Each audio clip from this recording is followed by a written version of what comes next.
Oke, assalamualaikum warahmatullahi wabarakatuh. Kembali lagi di Gio TV. Hari ini istimewa.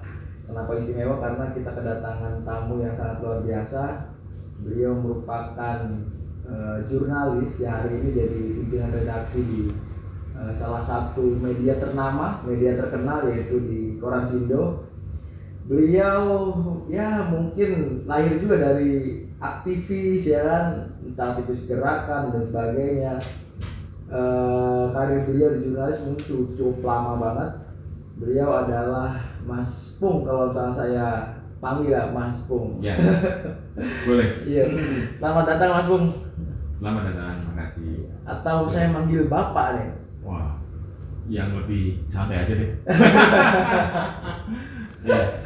Saya akan awali ini Mas. Ya. Kenapa sebelum kita ngomong soal media, soal digitalisasi, awal mula ketertarikan Mas Pung nih ke jurnalis atau ke media apa Mas? Awal mulanya Mas?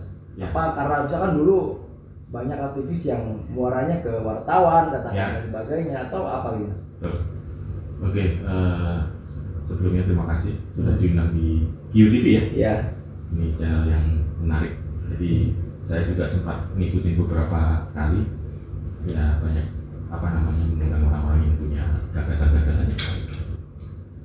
Jadi gini, awalnya memang jurnalis itu saya sebenarnya itu tertarik dari membaca koran ketika SMP. Jadi di rumah itu bapak almarhum itu punya langganan koran dan langganan majalah. Setiap hari saya baca, kalau ada datang yang baru tuh rasanya kayak kangen gitu loh. Kalau ada koran kemudian majalah itu saya menunggu. Iya. Waktu itu bapak itu langganannya malah majalah berbahasa Jawa. Kalau masih ingat itu namanya Penyebar Semangat ya. Kalau korannya kadang-kadang ganti-ganti. Nah, saya awalnya SD itu juga sudah mulai membaca. Ya awalnya juga nggak ngerti apa ini, banyak kata-kata yang kita memang belum tahu kan. Tapi dari situ saya juga kadang-kadang didampingi oleh bapak untuk ini loh artinya gini-gini, dan saya juga suka nonton berita. Waktu itu di TVRI kan. SD waktu itu? Ya, SD. SD itu yang lain mau nonton film, saya nonton berita. Kita masih nonton SpongeBob. Itu. Saya senang sekali nonton dunia dalam berita. Jadi betapa antusias gitu loh, rasa ingin tahu bagaimana ada konflik di sana, ada konflik di mana gitu. Iya. Tertarik dan sering juga didampingi sama bapak. Iya. Dan waktu menginjak remaja, setia bapak saya itu setia langganan koran itu, sampai pelanggan korannya itu apal banget gitu. Iya. Sampai ditawari ini Pak ada yang baru, ini anaknya suka gitu. Saya sampai ada salah satu majalah remaja waktu itu saya juga baca. Jadi dari situlah. Tepatnya SD kelas berapa itu waktu itu Mas? SD kelas 5-6 lah. Habis itu SMP saya terus nih untuk baca koran itu sangat seneng lah. Di saat usia segitu orang belum ngapain mau baca koran kecil gitu. Saya baca. Nah, terus kemudian makin bertambah ketika di SMP terus sama SMA. Nah, saya selain itu saya juga orangnya seneng gaul gitu. Iya. Aktivis di temannya banyak di kampung, kemudian di sekolah juga sering jadi kegiatan OSIS macam-macam. Nah, itu terbawa sampai di kampus kan. Iya.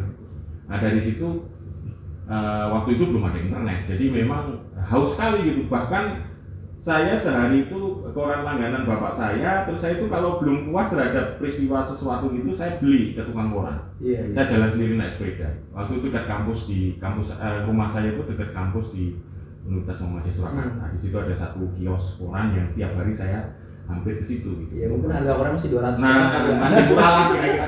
Saya masih terjangkau lah. Jadi saya dapat informasi banyak dari situ. Iya, Nah, dan itu gitu. mulai tertarik. Betul. Saya sampai berpikir, waktu itu ada koran di Jawa Timur yang cukup terkenal, yang kok liputannya luar negeri terus nih. Saya terobsesi memang. Iya. Laporan wartawan, saya sebut aja ya, Jawa Post dari Amerika. Iya. Laporan wartawan dari medan perang di Irak. Iya. Jadi imajinasi saya, wah ini saya suatu saat harus bisa jadi wartawan. Nah, seperti itu jadinya. Iya. Tapi meskipun mungkin di waktu itu SMA belum ada organisasi jurnalis yang belum. Wah, ini kan di SMA Betul. juga ada Majalah dinding gitu. Iya. Gitu. Sampai akhirnya misalnya di Betul. UKM juga ada, mungkin waktu itu belum ada juga Mas. Waktu itu sih masih ini ya, belum banyak kayak gitu. Mungkin ada, tapi saya memang kalau di SMA nggak ikut di majalah, tapi saya mungkin di apa namanya, majelis perwakilan kelas lah ya gitu ya. Jadi di organisasinya saya di situ. Dan otodidak mas, waktu belajar nulis mas? Iya, saya nulis sendiri. Iya. Mencoba nulis sendiri, terus waktu kuliah itu baru saya waktu itu ada namanya majalah kampus, namanya majalah Prima. Saya bukan anggota Prima, tapi beberapa kali saya ikut nulis. Gitu. Tulisan pertama Mas Pung, masih ingat nggak mas? Tentang apa waktu itu mas? Waktu itu tentang apa ya? Kalau nggak salah, bagaimana budaya ilmiah di kampus. Nah, gitu. So berarti kalau nulisnya waktu di kampus? Ya, di kampus.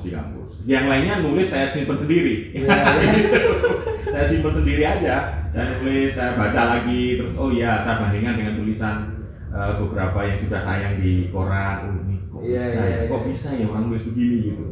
Jadi jadi makin tertarik gitu untuk menjadi wartawan gitu. Iya sampai akhirnya dari bacaan tentang namanya luar negeri sampai akhirnya betul ke HI lah. Ya gitu. Iya. Jadi terbentuknya dari situ ketika suka baca koran, yang terutama berita luar negeri, kemudian suka nonton dunia dalam berita. Itu yang melihat bagaimana pergolakan dunia yang begitu dinamis. Yang hari ini mungkin anak-anak umur 6 atau kelas SD kelas 6 ya hobinya main Mobile Legends paling. ada e-sport kan. Betul. Iya. Belum ada main game, belum ada. Kalaupun game ya game zaman dahulu banget. Iya. Yang sangat sederhana. Atau mungkin gamenya juga bukan di HP kali. Mainnya di tempat apa itu kalau orang Solo sekitarnya nyebutnya dingdong. Iya.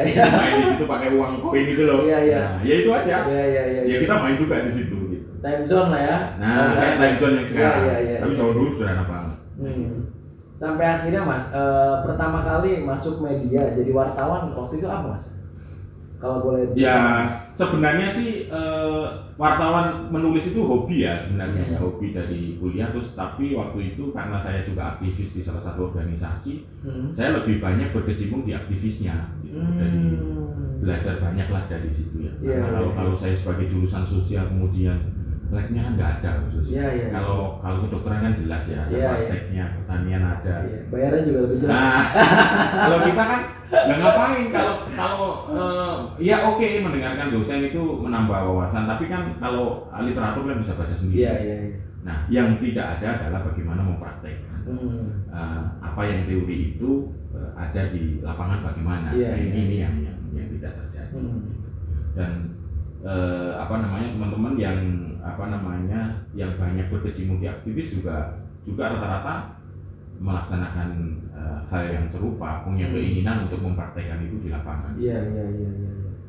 Jadi memang ini mas ya, saya lihat perkembangannya kan semakin maju ya. Dan mungkin Mas Pung melewati dari mulai koran sampai akhirnya sekarang di digital Iya. Dan ya mungkin banyak tantangan sebagainya ya kan.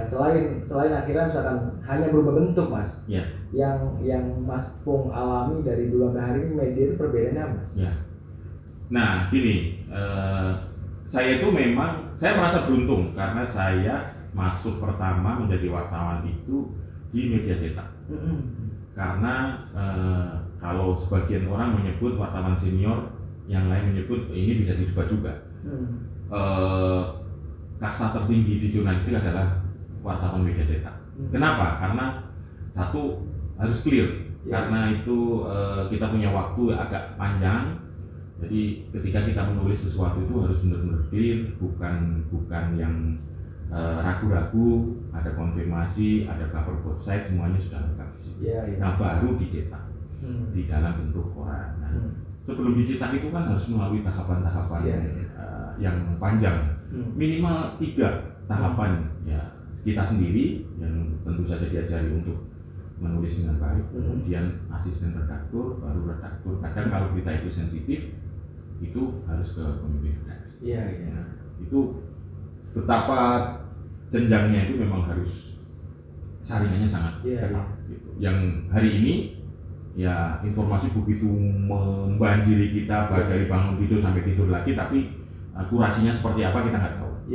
Kalau itu jelas berita-berita yang ada di koran itu katakan kalau koran itu 16 halaman setiap hari terbit, itu satu halaman isinya 4 berita, berarti 4 kali 16. 4 kali 16 artikel itu adalah yang sudah terpilih dari sekian ratus atau sekian ribu berita yang memang ada dan kejadian gitu. Jadi dari situ ternyata roh jurnalisme itu di situ.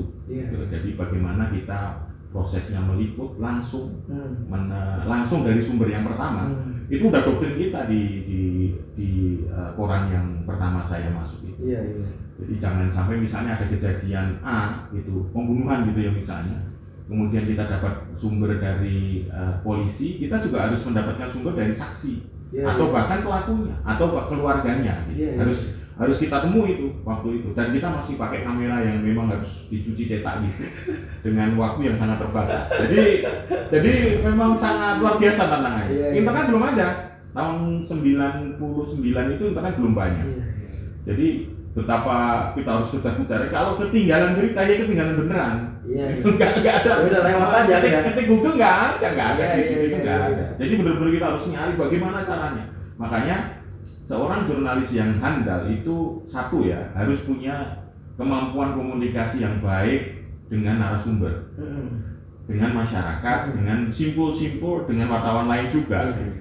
Jadi praktis itu harus dipunyai. Kalau enggak ya udah mati dia. Mati kutu, nggak dapat informasi apa-apa. Nah dari jaringan itulah dia dapat informasi-informasi yang mungkin wartawan lain belum dapat, atau dia dapat info lebih dulu, info eksklusif lebih dulu, karena kedekatannya. Nah itu. Jadi itulah akhirnya daya tembus sumber itu yang menjadi salah satu kunci kenapa wartawan itu punya karya-karya yang baik. Tulisannya akan menjadi mempengaruhi opini publik, itu kunci keberhasilan ada di situ. Tapi meskipun akhirnya dengan melewati banyak tahapan katakan misalnya ada 3, sebagainya misalnya katakan, tapi mungkin tetap aja waktu itu juga ada hoax juga mas. Hoax ada, tapi kan hoax itu kan di awal, info di awal. Begitu kita tidak dapat konfirmasi dari orang yang misalnya gini, ada berita bahwa orang ini menipu, gitu ya, dia menipu wali kota gitu. Itu menurut laporan seseorang, gitu kan. Kita dapat sumber, nah kita harus mencari sumber yang lain untuk memastikan. Selama sumber yang lain itu kita tidak dapat, berita itu tidak bisa diturunkan. Nah itu, nah di hari ini kan nggak ada. Semua lempar aja dulu, akibat belakangan kita tanggung, gitu kan. Gitu. Semua orang banyak buat website, bebas ya benar. Satu sisi itu baik, karena zaman Pak Harto betapa kuatnya ya kontrol terhadap pers. Dan setelah reformasi itu terjadi dibuka seluas-luasnya sehingga ya seperti sekarang ini. Itu tapi apapun kita harus syukuri. Kebebasan informasi ini menjadi satu anugerah demokrasi bagi Indonesia. Nah, sekarang kayaknya adalah bagaimana kita mengisinya gitu. Ini anak-anak muda seperti Mas Arif dan teman-teman juga harus mulai aware lah ya dengan bagaimana kita meliterasi diri itu. Sebelum kita benar-benar bisa terbawa oleh informasi yang bebas sekali di genggaman kita. Kalau misalkan akhirnya saya pengen flashback ke belakang kan mas, mungkin eranya Mas Pung dulu ketika ada aktivis ya wartawan gitu, aktivis wartawan. Hari ini kan enggak mas ya, enggak semua aktivis akhirnya tergerak wartawan gitu. Ada bahkan semua tergiring untuk jadi politisi kan atau apa sebagainya. Nah melihat problem begitu aktivis hari ini mas, kira-kira menurut Mas Pung gimana mas? Sebenarnya aktivis itu kan dia nanti tujuannya masing-masing ya. Dia mau jadi politisi oke, mau jadi birokrat nggak masalah. Kalau seperti saya memang kalau wartawan kan setelannya ya kritis gitu. Jadi kalau politisi, misalnya saya juga punya teman yang sekarang jadi politisi yang dulu satu kelas di salah satu partai politik, yang nggak ada masalah ketika kita nongkrong, kita ngobrol bareng gitu ya. Saya akan ngomong bahwa polisi pemindahan ibu kota itu begini gitu ya. Tapi dia karena sebagai partai yang memang harus support itu juga akan mengatakannya. Nggak ada masalah gitu. Namanya juga perbedaan pendapat itu biasa. Yang penting adalah bagaimana dia harus punya argumen. Nah, jadi tidak, kalaupun politisi tidak boleh asal bunyi, harus punya data, harus punya literasi yang baik, punya referensi yang kuat gitu. Nah, itu kan kalau di dunia aktivis kan kita diajari begitu, kan? Kita kalau bicara soal ADART aja sampai malam pagi nggak selesai itu kan. Itu kan kalau zaman waktu itu ngapain gitu loh. Kalau orang yang orientasinya hanya akademik ngapain kita kayak gitu. Iya. Sampai gerbak-gerbakan meja. Iya, diskusi tentang negara sampai subuh. Nah, sampai subuh. Memang kamu mau jadi apa gitu. Iya, nah, ternyata itu sangat berpengaruh terhadap kita ketika kita terjun di dunia yang nyata. Misalnya di dunia korporasi gitu ya, itu sangat berguna karena kita itu terbiasa mengambil diminta dalam posisi mengambil keputusan saat krisis. Nah, itulah pelajaran waktu jadi aktivis itu sangat berguna. Jadi teman-teman yang sekarang jadi mahasiswa jangan lelah atau jangan pernah apatis terhadap situasi yang ada di sekitar. Iya. Nah, ini kan kadang-kadang kita yang aktivis masa lalu ini juga melihat nih kemana mahasiswa gitu kan? Kemana mahasiswa? Di mana mereka? Apakah sekarang mereka lebih banyak di kamar kemudian main game atau asik dengan sosial medianya atau seperti apa? Itu kita mengakui setiap zaman itu ada tantangannya. Iya, betul. Nah, saya juga tidak menafikan tantangan anak muda sekarang, anak-anak muda milenial sekarang tidak lebih ringan daripada yang dulu. Tapi paling tidak roh kita sebagai aktivis yang memang punya pikiran-pikiran jernih itu yang memang harus dijaga. Iya. Gitu. Meskipun memang ya semua, karena kan ada beberapa hal yang nggak bisa dibendung ya. Salah satunya adalah perubahan kata. Betul. Kalau dulu demo turun ke jalan, hari ini bisa bikin berita, rilis dan sebagainya kan. Itu ada perbedaan di sana katanya. Ya. Nah, hari ini Mas kira-kira belum lama misalkan ada wacana tentang transformasi digital, terus sampai akhirnya ada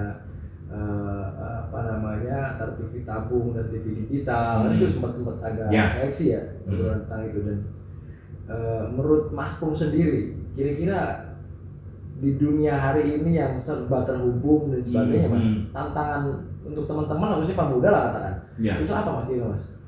Jadi sekarang ini memang dapat berkah yang luar biasa Mbak, karena mencari informasi itu begitu sangat mudah. Bahkan kita itu istilahnya sampai berlebih-lebih lah informasi. Nah, cuman memang ada tantangannya adalah bagaimana kita benar-benar mendapatkan informasi yang baik dan yang kita butuhkan. Itu yang mungkin kadang-kadang kita ini loh ya. Coba kita lihat. Kita itu kadang-kadang sulit membedakan ini mana yang benar, mana yang tidak. Nah, itu tantangannya. Jadi ketika yang kita pilih itu tidak benar, otomatis kita menjadikan itu sebagai rujukan, ya pasti akan salah juga. Nah, makanya tetap teman-teman anak muda sekarang aktivis itu ya harus tetap rajin membaca, rajin membaca sumber-sumber yang baik. Sebagai orang beragama kan diajarkan untuk mencari sumber-sumber yang memang sudah sanadnya jelas gitu ya. Nah, jadi selama itu berita itu atau kabar itu memang sumbernya sumir, tidak jelas ya tinggalkan saja. Cari yang memang benar-benar bisa dipercaya. Paling tidak saya kenal penulisnya, saya kenal institusinya, saya kenal ini penulisnya siapa. Itu pun di situ pun tuh masih ada peluang untuk kita dapat informasi yang memang menyesatkan. Nah, ini tantangannya bahwa kita ini semakin kuat kurasinya untuk melihat informasi. Dan bagi saya ini Mas, kayak COVID-19 ini membawa berkah juga ya. Akhirnya orang mulai digital sebagainya. Ya meskipun masih gugup dan gagap Mas di awal-awal. Bagaimana sih cara nge-zoom ya? Bagaimana cara nge-zoom sebagainya. Dan hampir udah 2 tahun lah Mas. Menurut Mas sendiri, Indonesia siap nggak sih untuk bonus demografi dan sebagainya katakan? Indonesia siap nggak Mas? Nah gini, ini agak ada kaitannya dengan situasi yang di mana Indonesia berada sekarang gitu ya. Literasi digital itu harus dan kami dari tim media mainstream ini concern banget di situ.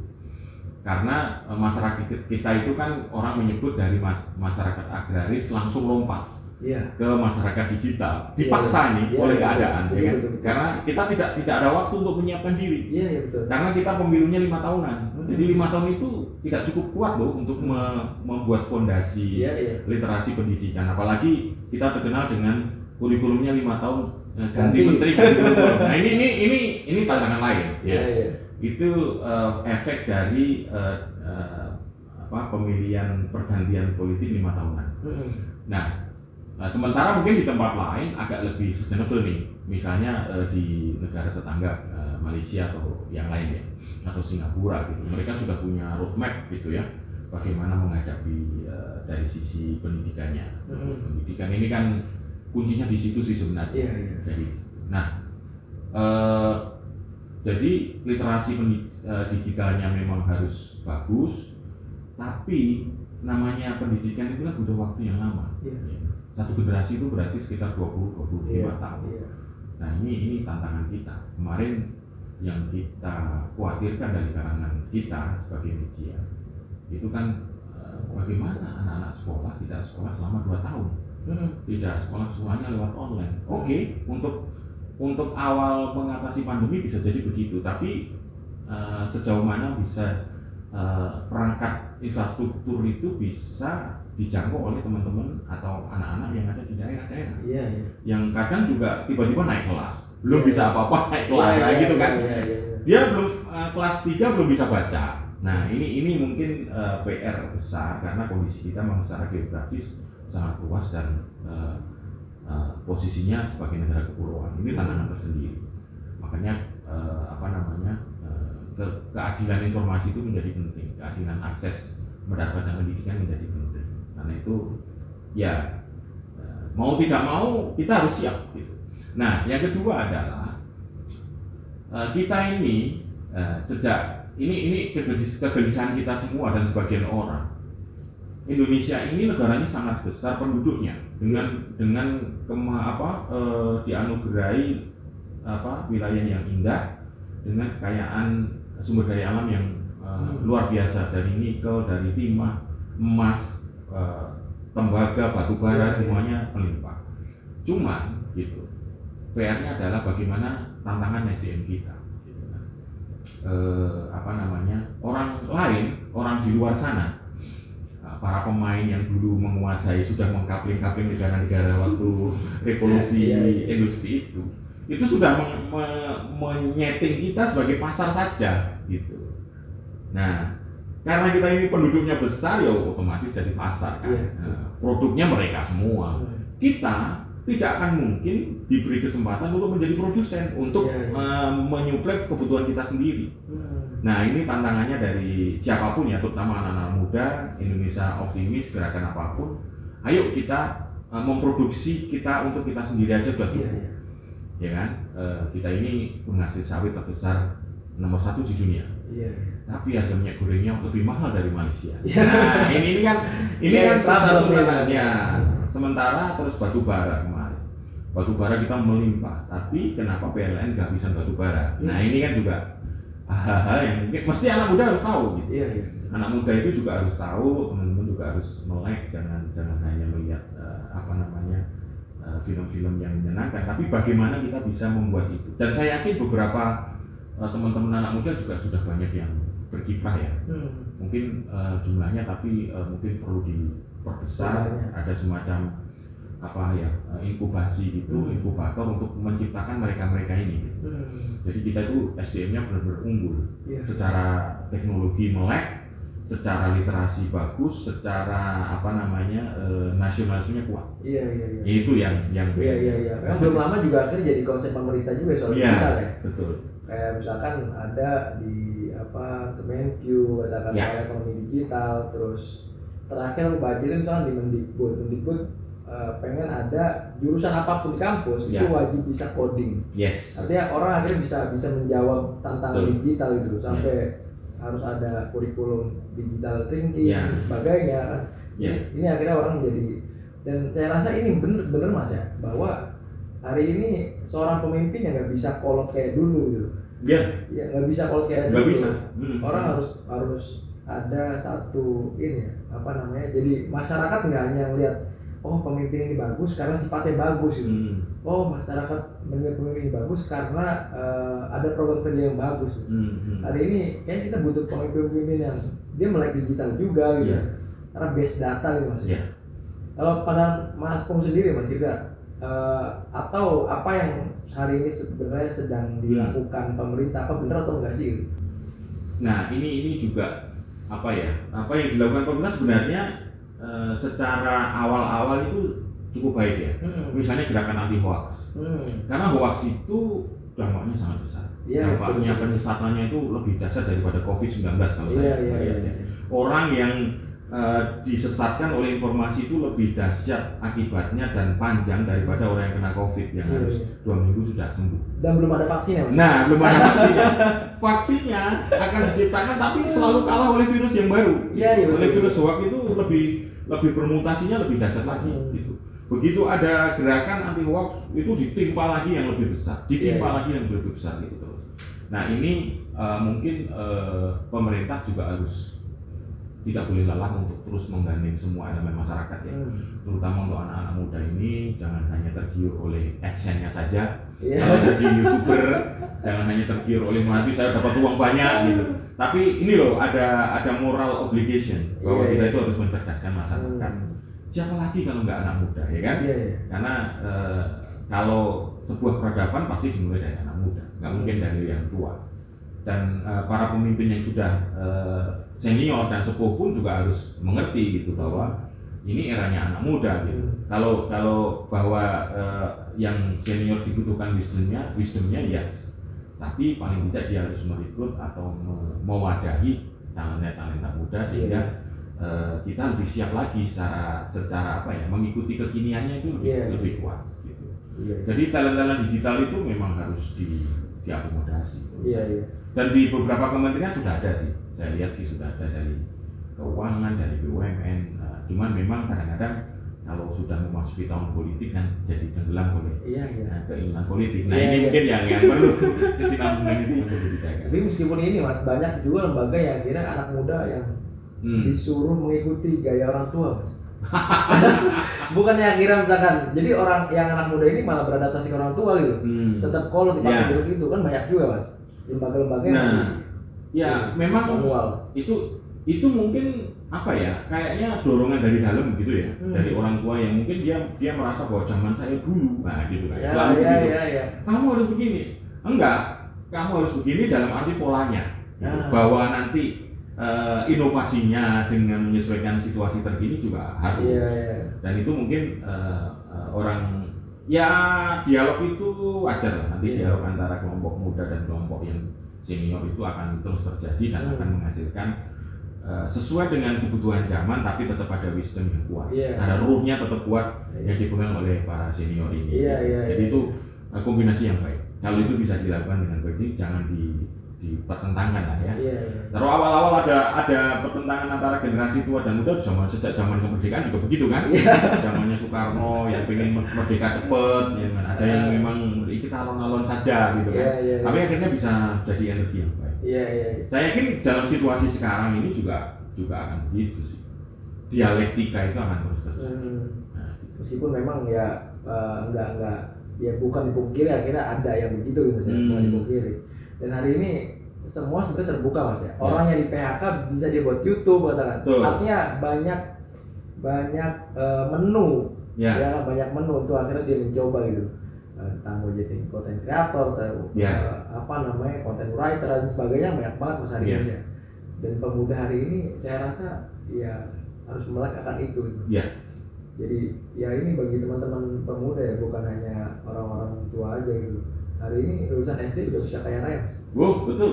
Crazy rich Itu yang siapa yang rame dapat miliaran dari foto selfie-nya itu. NFT ya. Nah, itu juga ya terlepas bahwa itu ada yang bilang itu ada gorengannya, ada sesuatu yang behind by desainnya, tapi paling tidak itu membuat motivasi bahwa anak muda itu layak loh. Kita harus menunjukkan kepada yang senior bahwa kita layak untuk menjadi pemimpin. Itu intinya di situ sih. Bahwa kita itu juga layak untuk jadi pemimpin di masanya. Kalaupun misalnya sekarang dibutuhkan sekarang ya harus siap sekarang. Kalau nanti 20 tahun lagi akan lebih siap lagi. Karena kita juga harus hitung-hitungannya kan secara global ini mereka yang kekuatan dunia ini juga sudah menyiapkan semuanya kan. Jadi paling tidak kita harus melakukan percepatan. Nah, percepatan siapa lagi kalau enggak anak-anak muda. Kalau yang sepuh-sepuh, yang tua-tua ya kita membimbing aja gitu. Ini loh ininya tempat untuk, tapi tetap harus diskusi tetap Iya, harus, iya. karena pengalaman itu tidak bisa dibohongi. Iya, iya, iya. Pengalaman itu tidak bisa digantikan oleh sesuatu pun ya, meskipun teknologinya sudah sangat tinggi, tapi paling tidak pengalaman dari sisi human touch-nya itu yang tidak tergantikan. Iya. Nah, itu menurut Kalau saya. misalkan ini Mas di lembaga-lembaga macam kayak ada di Sindo dimanapun katakannya, kira-kira ada nggak sih Mas satu program yang memang akhirnya membuat anak muda tuh akhirnya melek digital, entah pelatihan kah sebagainya gitu. Di sini gimana? Kalau di Koran Sindo sendiri itu punya namanya program Sindo Goes to Campus. Bahkan kita lagi menyiapkan Sindo Goes to School ya. Jadi mulai ke anak-anak SMA. Iya, iya. Kita mulai budayakan ini loh, mengenalkan jurnalistik. Oh. Literasi iya. di situ tuh ini loh, jurnalistik itu begitu. Kalau mau nulis ada etikanya. Kalau kita membalas komentar di sosmed ada etikanya. Iya, Kalau kita mau menyampaikan inspirasi ada salurannya ya. Nah itu salah satu motivasi dari di Koran Sindo untuk itu. Bahkan kita menyediakan halaman di halaman Gen Sindo. Itu halaman untuk anak muda. Mereka yang nulis, mereka yang bikin merencanakan liputan apa seminggu sekali gitu ya, 2 halaman gitu di tengah, meng-capture problema anak muda. Mereka yang nulis, kita nunjuk nih, ada di kampus-kampus di Jabodetabek, bahkan ada sempat di wilayah di luar kota juga. Aktivis-aktivis kampusnya itu mereka terhubung dalam satu Gen Sindo itu, mereka yang menggarap. Nah kita sebagai supervisi aja. Desainnya juga mereka, isinya mereka, tulisannya malah by name. Jadi misalnya Mas Arif nulis tentang NFT ya, Gojali efek seperti apa sih sebenarnya, itu semua ada. Iya, berarti tetap ada kontribusi ke masyarakat. Betul. Aku kira ketika punya perusahaan media udah buat dia aja gitu. Oh enggak. Oh nggak diminum dulu Mas? Ya.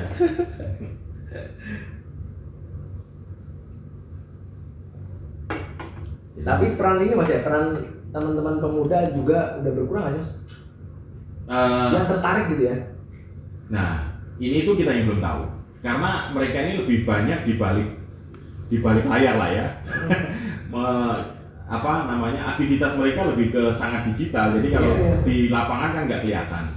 Tapi paling tidak kalau gerakan-gerakan digital secara menggunakan teknologi itu memang harus lebih digencarkan lagi. Tapi memang sifatnya sekarang ya, kalau ini analisa saya bisa salah, lebih banyak individual gerakannya ya, individual. Jadi lebih ke kepentingan individu. Nah kepentingan kelompoknya ini yang kita harus punya gerakan connecting the dot ya, mengumpulkan titik-titik ini yang mungkin zaman dulu gerakan 90-an sangat terasa. Ketika dulu meminta Orde Baru mundur itu kan kelihatan sekali ya, titik-titik kampusnya di mana-mana gerakannya gitu. Nah mungkin sekarang perlu juga sih dilakukan begitu, tapi dalam bentuk yang berbeda. Ya, misalnya kita membuat petisi, gimana kalau misalnya platform global itu diposisikan sama dengan platform lokal. Jadi mereka yang mendapatkan banyak privilege dari yang kita sebut YouTube, Google dan segala macam itu harus kena aturan juga. Biar sama-sama tanpa harus menghentikan kreativitas masyarakat netizen untuk berkarya gitu.